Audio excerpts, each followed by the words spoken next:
നമ്മുടെ ഗ്രാറ്റുവിറ്റി കണക്കാക്കുമ്പോൾ ശരിക്കും ഗ്രാറ്റുവിറ്റി നിയമപ്രകാരം അതിൽ രജിസ്റ്റർ ചെയ്തിട്ടുള്ള കമ്പനിയാണെങ്കിൽ അതിലെന്താണ് വരുന്നത്? 15 ദിവസത്തെ സാലറി, 15 ദിവസത്തെ സാലറി 26 കൊണ്ട് ഡിവൈഡ് ചെയ്ത് അതിൽ ലാസ്റ്റ് ഡ്രോൺ സാലറി ഇൻറ്റു ഇത്ര വർഷം സർവീസ്, ഇതാണ് വരുന്നത്. പക്ഷേ അതേസമയം നമുക്ക് ഇതിനകത്ത് രജിസ്റ്റർ ചെയ്യാത്ത കമ്പനികളാണെന്നുണ്ടെങ്കിൽ അതിനകത്ത് മാറ്റങ്ങളുണ്ടായിരിക്കും.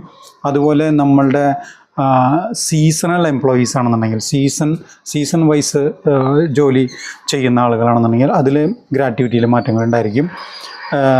അങ്ങനെയൊക്കെ ഗ്രാറ്റുവിറ്റിയിൽ മാറ്റങ്ങളുണ്ടായിരിക്കും. അതിനകത്ത് ഈ പറയുന്ന ആവറേജ് എടുക്കുന്ന ഒരു സിസ്റ്റം ഒക്കെ വരുന്നുണ്ട്. പല സിസ്റ്റത്തിലും പല രീതിയിലും ഈ ഗ്രാറ്റുവിറ്റി കണക്കാക്കാവുന്നതാണ്. പക്ഷേ സാധാരണ രീതിയിൽ ഗ്രാറ്റുവിറ്റി അതിനകത്ത് പേയ്മെൻറ്റ് ഓഫ് ഗ്രാറ്റുവിറ്റി ആക്ടിൽ വരുന്ന കമ്പനിക്ക് ഇതാണ്, സാലറി വാങ്ങുന്ന കമ്പനികൾക്ക് ഇങ്ങനെയാണ് വരുന്നത്.